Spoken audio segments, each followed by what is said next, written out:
Dalton was just about to leave for the evening when Veronica turned to him.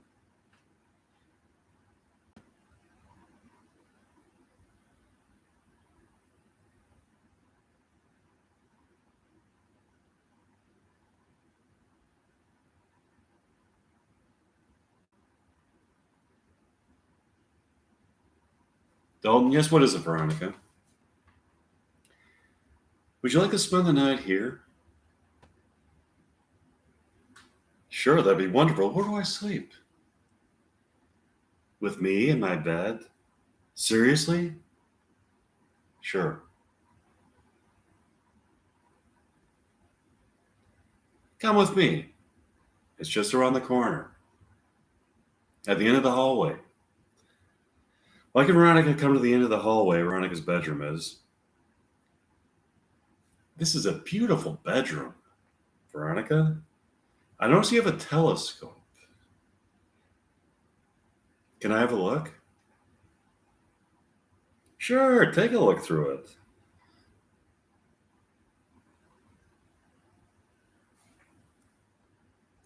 Mike looks through the telescope and sees a beautiful array of planets and constellations on that warm evening in early June. Do you see that planet to the west of Orion? I can see it. Which planet is it? That is planet John Q. It is? How do you know? On certain nights, planet John Q, though many light years away, emits a brilliant light, enabling it to be seen by the naked human eye here on Earth. When this occurs, if you are staring right at the planet, you receive alien messages transmitted to your mind through a kind of transom that connects material reality to non-material reality in the field of thought forms.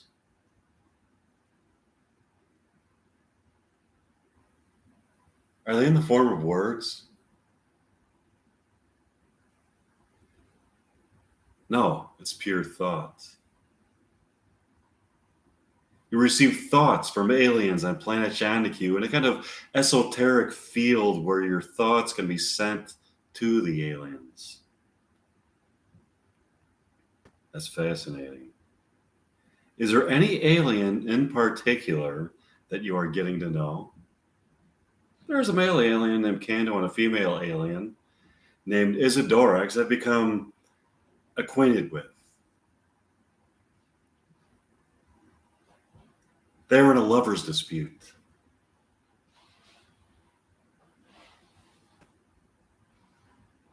Turn around and looking back at you, Veronica.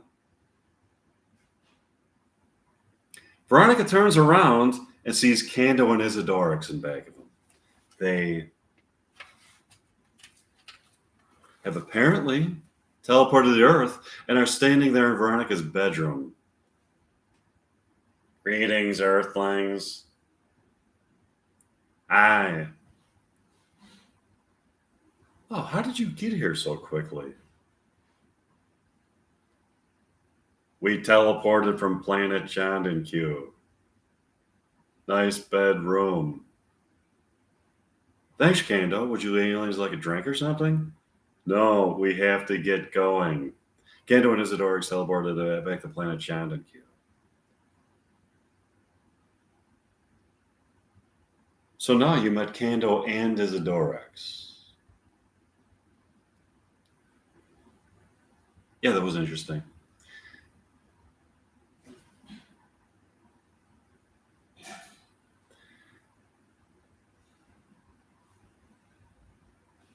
You should be with me, Veronica.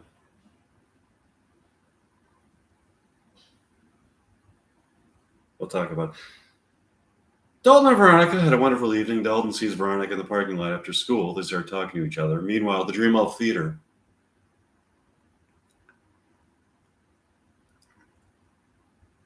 Dalton and Veronica from Heather's 2 are talking to each other in the realm where a parallel narrative is taking place.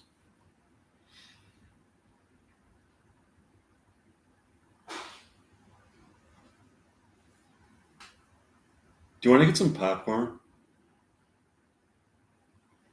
Sure, Veronica and Dalton come back to the realm, from the realm where parallel narrative takes place, and go to the concession stand for popcorn. They start eating their popcorn and having a conversation.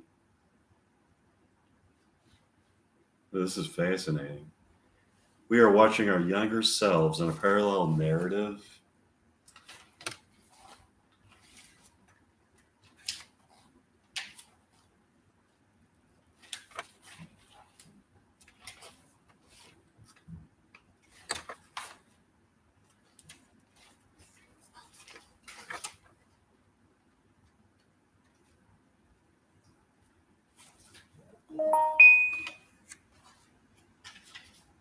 To Heather's.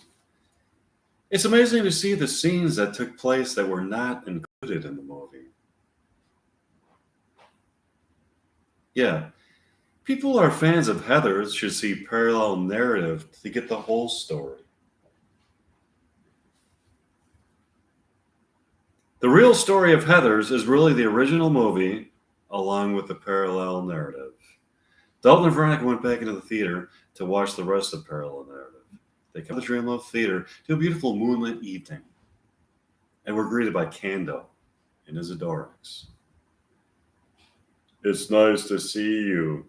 Hi, it's nice to see you, Kando and Isidorix. Are you getting along? Our romance is blossoming. Can we come to your lake house?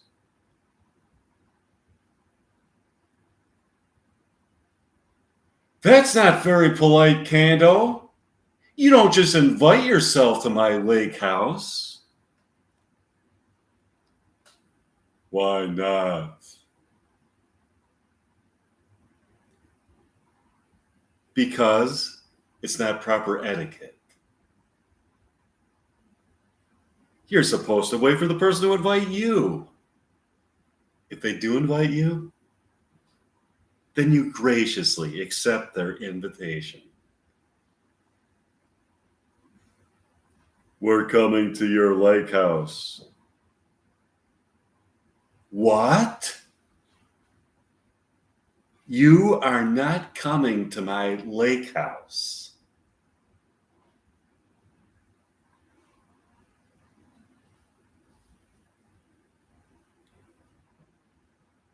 You have not been invited. We are coming to your lake house. Stay out of it, Isidorix. You and Kando are not coming to my lake house. Either Isidorix and I come to your lake house, or you are going to be teleported to planet Shanakute. You can't teleport as a planet Shanakute, Kando. Watch me. Kando and Isidorix get on their spaceship and travel back to planet Shanakute. You don't really think that Kando and Isidorix can teleport us back at the planet Shanakute, do you? Let's hope not. I don't want to go live with a bunch of aliens. Let's go to your lake house. Sure, Dalton and Veronica went back to Veronica's lake house. They had a wonderful evening. They got up the next morning, went for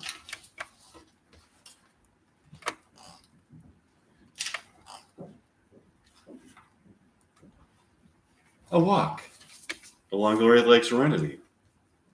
It was a breezy and warm morning in late June, and there was a brightness to the day that lent itself to an eternal optimism.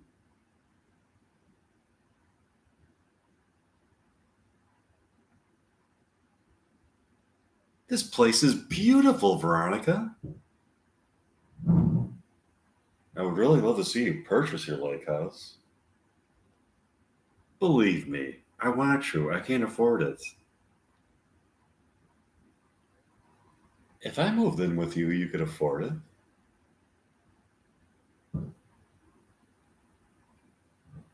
That would be nice. You have to be faithful to me if you want to keep me. I have been faithful to you, Veronica. I've had lustful thoughts about other women, But I didn't actually cheat on you. Commitment is commitment is predicated on total devotion to your lover in thoughts and actions. Sexual activity is an empty physical experience. When it is not connected to true love, I agree wholeheartedly. Veronica, I know I joked around about it in the past, but I believe in commitment, and sex is a beautiful expression of the consummation of love. That's the right thing to say. Think of the wonderful new memories we could form if I was to move in with you. A house is only an object constructed out of wood and other materials until it is illuminated by the souls of lovers so deeply in love that their love is an essence of beauty that brings transcendence to the hearts and minds of human beings and tranquility to places.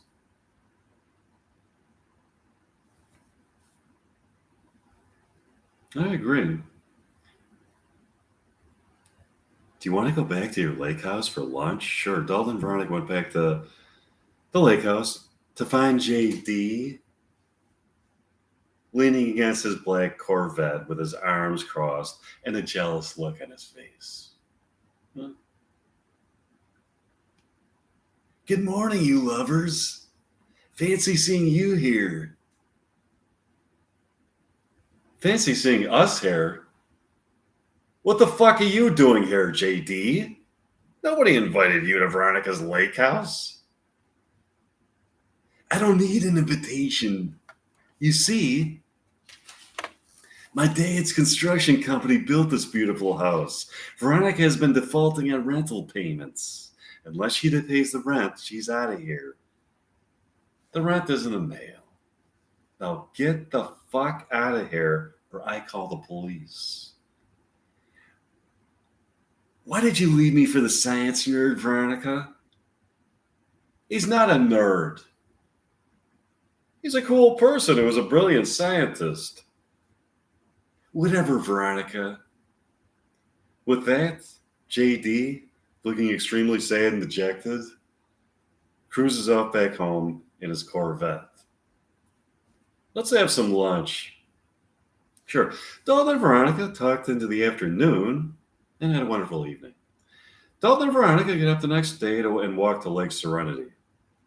It was a cloudy, unseasonably cool morning for midsummer, with an almost autumnal chill in the air.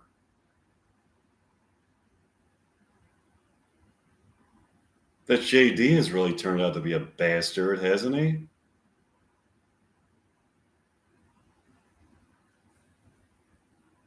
Yeah, the situation is not good.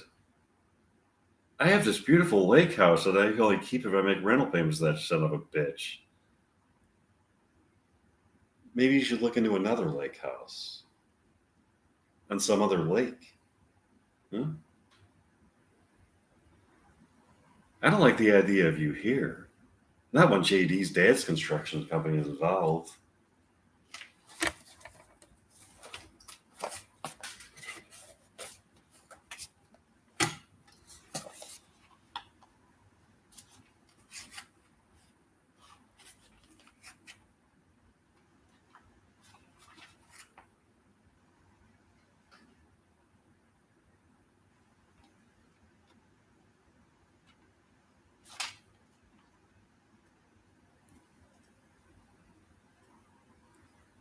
I agree with that. I don't like dealing with JD and his dad's construction company myself as a renter of this house, especially considering the fact that JD is bitter about me leaving. It's like he has this pathetic jealousy whenever he sees me with you.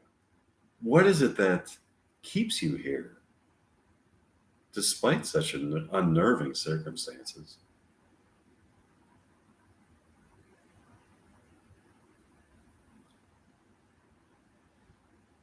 It's a house itself.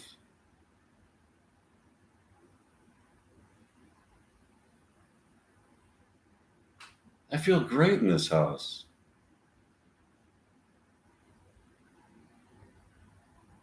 This house seems to communicate with me on a subliminal level. giving me a sense of eternal pleasure and security as it illuminates my soul with the knowledge of the truth of limitless beauty as I wander through labyrinthine realms of indescribable transcendence. Really? You feel all that inside of this house? I was just looking outside the window the other day and saw a bum eating scraps of food out of your garbage can.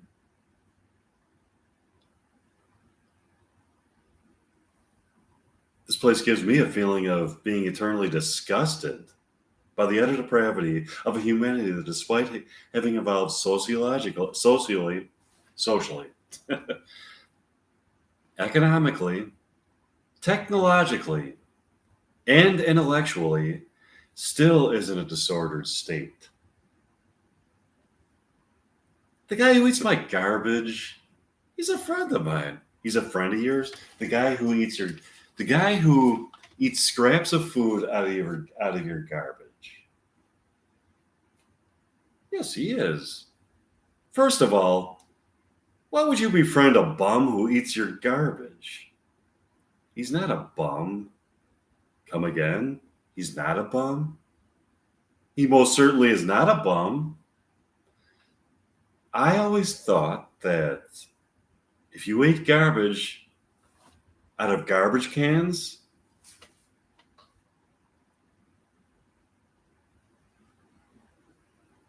that would seem to imply that you were a bum.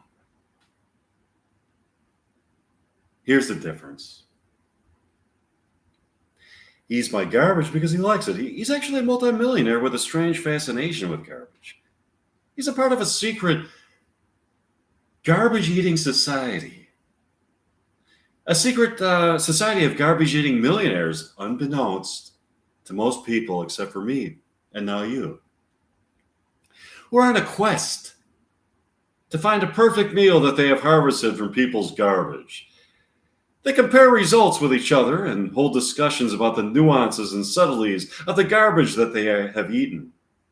As a matter of fact, there's a cable television station that is only available to them where they have a weekly show about the different homes they ate garbage at.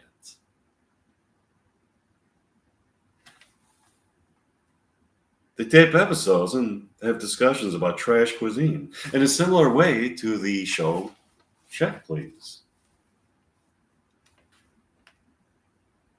That's really bizarre. How about it? What's the guy's name who eats your garbage? I don't know. I was just kidding. I didn't know that you saw somebody eating my garbage. Really? You saw somebody eating my garbage? Yes, I did, Veronica.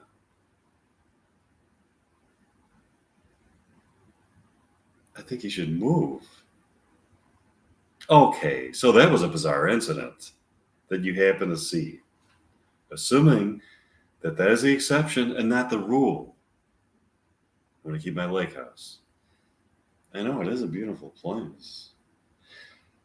When I walk along the lake with you, and my soul is transported to a plane of existence whereupon I feel the numinous glow of my self-awareness and a place of otherworldly pleasures that can only be felt by the union of souls, by the union of the souls of lovers who have found each other on this fleeting temporal plane of existence in a society of people, many of whom inhabit mortal physical forms animated by souls that are dead to the sublime and transcendent feelings of an alive soul.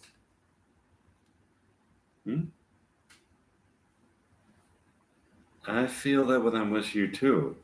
These pleasures that I feel are not strictly physical pleasures derived from a mortal physical form, but the transcendent pleasures of soul that has found its soulmate and is enlightened by the awareness of the existence of higher levels of reality beyond this illusory plane of existence. Yeah, I agree. Awesome. Would you like to take a walk to take a walk to the lake? Sure, that'd be wonderful. Um, let's go. Dalton and Veronica take a walk along Lake Serenity. They went back to Veronica's lake house and proceeded to have a wonderful evening. Dalton and Veronica got up the next morning and took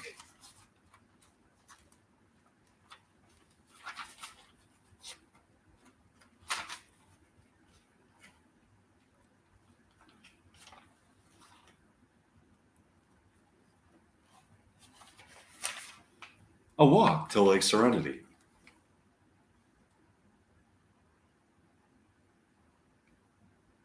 What a beautiful afternoon, isn't it? It is. The warm summer breeze massages my skin as I look upon the placid waters of Lake Serenity, finding meaning and significance in nature and love and destiny in the cosmos. Would you like to take a walk around town? Sure. Dalton and Veronica drove into town. Look, Dalton. They are showing the original Heathers as a matinee in the Dreamlove Theater.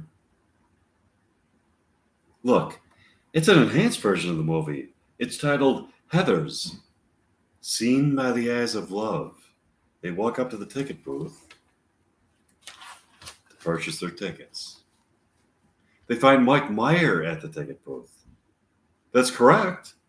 The movie is titled Heathers, Seen by the Eyes of Love, because it is a film containing not only the movie, but the movie being watched by me at home. On the movie screen, you see the movie itself, and me, Mike Meyer, at home watching the movie on a rented video on my television. You see the expressions on my face to convey the emotions that I felt during each scene of that movie. When you look into my eyes during a particular scene, my emotions and my notions relating to that scene can be gleaned by observation. The exact moment that I fell in love with Winona Ryder watching Heathers on video at home can be seen in my eyes. So, you are not only seeing the movie, but you're watching me watching the movie and getting a sense of the emotions that the movie inspired in me and how my love for Winona Ryder was brought to life by the movie.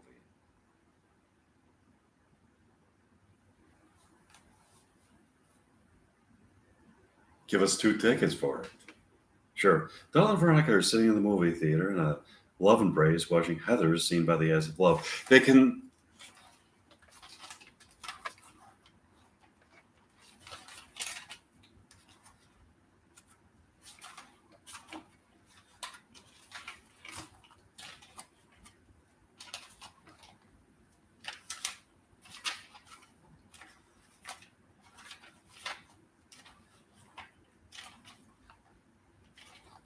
clearly see the moment that Mike Meyer fell in love with Winona Ryder by the look in his eyes, by the look on his face as he was watching the movie. It seems to be such a transcendent moment for him that he has a new perspective on life, and the sublime beauty of merely being alive as a human being is given the profound meaning and significance that is bestowed upon immortal human beings. They walk out of the movie theater into a beautiful moonlit evening. All of a sudden, as I am writing Heathers 2 at home in Park Ridge, Illinois, I look out the window and see Winona Ryder in a baby blue Porsche in front of my townhouse. She's looking in at me through the window and starts honking. I run into the townhouse to greet her. Winona, is that you? Winona Ryder? It sure is. Winona Ryder in the flesh. This is amazing. I was just inside my townhouse writing a scene for Heathers 2 when I saw your car, when I saw you outside in your car. By the way, that's exactly the car from my script for Heathers 2. That's a baby blue Porsche with brown leather interior, exactly as I imagined it for my story. I know. I've been driving it around in Heather's too. You've been driving it around in Heather's too? Yeah. Your writing is so powerful that it has been projected into the realm where Heather's too exist. There, I met the character that I put into archetypal existence, Veronica Sawyer. I'm driving her car. I drove it out of that realm into reality. You feel like going for a ride? Sure, but this is Veronica Sawyer's car. She finds out I have it, she'll be angry. Why don't you just drive it around for a while, and then bring it back to her? Hmm? Sure. Do you want to go to? Do you want to drive to Petaluma, California, the town where I grew up? Sure, let's go. Mike gets in the car and they go on to Route 66 out to California. I love this car. The brown leather seating is so comfortable. And the sound system in the car is so good. I'm so excited to see your town where you grew up. Thanks. I've been wandering around the realm where Heather's 2 takes place. I like what you've been writing. Looking forward to seeing what comes next.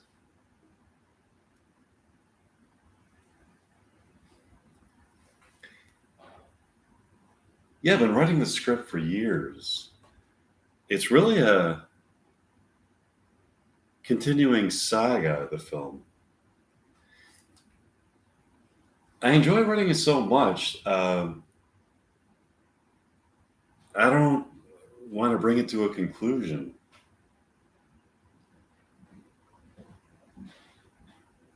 Well, if we make the film, we can edit a lot of it, keeping in the best parts and working them into a narrative. The parts that don't make it to the film can still exist as an extension to the movie. That's exactly what I was thinking. It's so nice to be cruising along Route 66 with you. Can't wait to show you the town where I grew up. I can't wait to see it. They continue to drive along Route 66, seeing many sights in mid America, such as small towns and farms. They finally get to California. They take the long drive to Northern California to Petaluma. They're driving through Petaluma. This is such a charming town. The people look so pleasant. They are such nice looking stores and houses here. It was a great town to grow up in. I did have some problems with some other students in high school, so I was homeschooled. I went on to the American Conservatory Theater, known as ACT, ACT, where I acquired a love for acting and met people of my kind who were also very artistic and loved acting. I've read all that and much more. It infuriates me to hear that you were bullied at Petaluma High School. You're a beautiful goddess. I've gotten over it. Let's not talk about that now. I want to help you get back at them.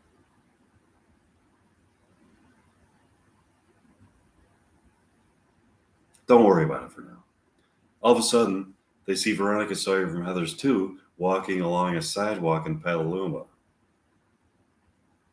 Look, it's Veronica Sawyer from Heather's 2. I see her. Veronica Sawyer walks up to the car. Oh, there you are. I was wondering where my car was. I'm sorry, Veronica. I just wanted to borrow it to show Mike the town that I grew up in. Give it back, Winona. Could I have it just for a few more days, Veronica? Mike and I are having so much fun with it. No, Winona, give it back. I want my car back. Please, I want it for a few more days. Give it back. With that, Winona ignores Veronica and drives off at a frantic pace with Mike out of town and heads for Los Angeles. We better get the fuck out of here. Yeah. Veronica Sawyer hails a cab and asks the crazy cab driver to chase after Mike and Winona, which he does. This is fucking wild. We are being chased by Veronica Sawyer. Mike, Meyer, and Winona Ryder are being chased in Veronica Sawyer's car from the realm where Heathers 2 takes place, here in reality by Veronica Sawyer in a taxi. It sure is. Can you write Veronica Sawyer back into the realm where Heathers 2 takes place? Yeah, but isn't it kind of fun being chased by her? Yeah, let's let it go on for a while. I think we ditched her.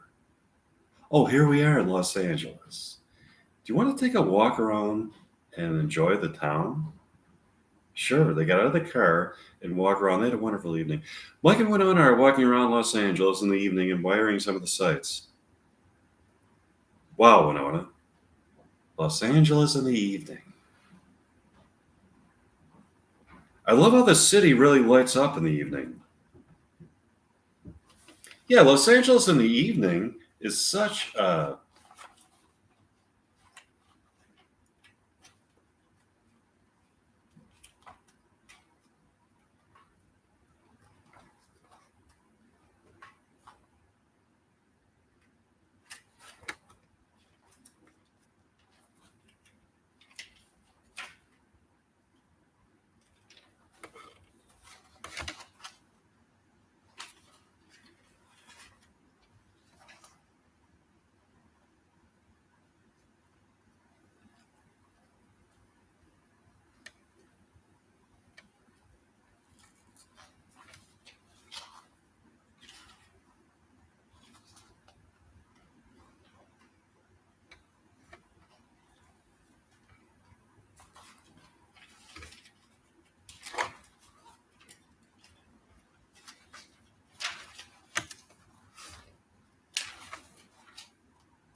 experience that heightens your awareness.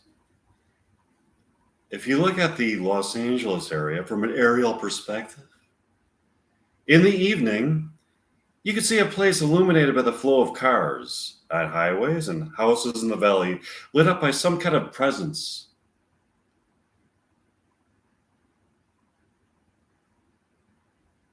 That presence that I'm feeling here in Los Angeles in the evening seems to be some kind of epiphenomenological.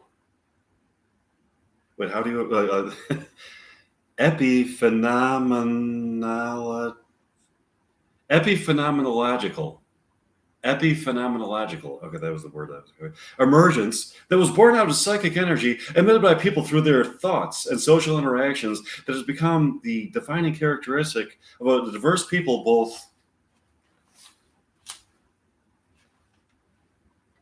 indigenous to the land here and new to it. The combination of native people here and people who are new to this place or just passing through it is something that gives a person notions of transcendent possibilities. I agree with that. I wonder where Veronica Sawyer is. This place must really seem foreign to her. She's a character in the movie Heathers 2. and suspended here in Los Angeles in reality? Let's let her roam around here in reality for a while. It's kind of fun trying to guess where she is. Also,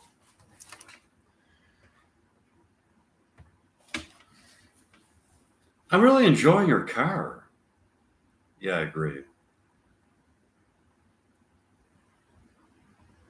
Isn't it beautiful here in the evening? Yes, it is beautiful here in the evening. Even just to wander around here in the evening alone would be a sublimely pleasurable experience. A person can get to know him or herself on a transcendent level and find his or her place along the time space continuum. Within the soul of humankind, to be here with you in the evening is a feeling of such a profound pleasure that it gives meaning and significance to the aforementioned. I agree. Let's kiss. Sure. They kissed and went to bed together. They got up the next morning and had a wonderful afternoon. The evening arrived and Mike and Winona driving to downtown Los Angeles in Veronica's car. They start talking. It's so nice to be with you, Winona. What I really like is how I have access to you as the character Veronica Sawyer as an archetype whenever I watch Heathers, and you in person when I'm with you. As a matter of fact, whenever I watch any of your movies, I feel that union of souls with you on a profound level. Those are different aspects.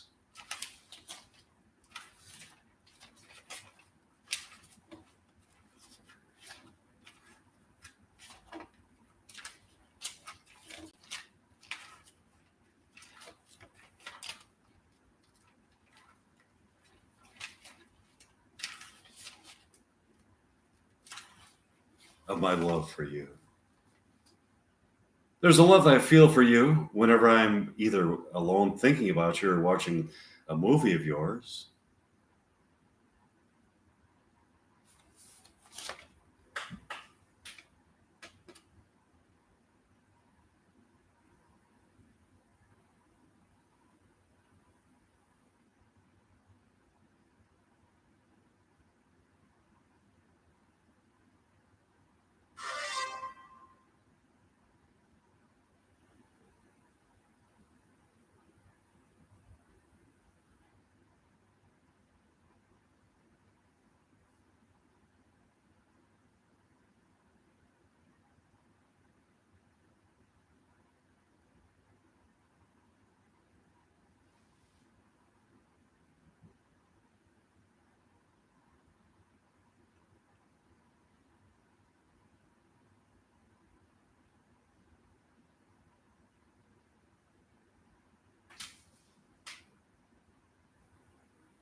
The love I feel for you when I'm alone is a love that I can enjoy in the most idealistic fashion as I can control it. The love I feel for you when I'm with you is a love that must be validated by the return of your love for me. In that sense, it is out of my control and yet is unconditional. I hereby validate my love for you. Winona, that makes me so profoundly happy. Me too. Winona? Yes, what is it like? We have to stick together. Together we are immortal. Immortal? Yes, immortal. You are my enchantress of the sea. You are my destiny. When I make love to you on the ocean, on the beach, by the ocean, we shall both become immortal. That is the power of our love. That's beautifully. That's beautiful. Can you describe immortality? It will be a union of souls in a place of beauty, a place so beautiful and full of pleasure that it can only be experienced by transcendent souls that have discovered the light of knowledge and eternity. Wonderful. Hey, look out the window. It's Veronica Sawyer and Candle from Planet China Q.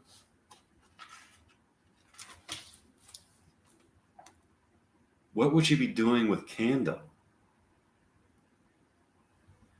Veronica's been developing a relationship with Kando. Kando is broken over losing Isidorix, and Veronica's been trying to console them. Oh, look, it's Isidorix with another alien. It's going to be interesting to hear what you write next. I can't wait to make love to you. For now, would you like to take a walk along the ocean? Sure. Mike and Winona walked along the Pacific Ocean. They had a wonderful evening.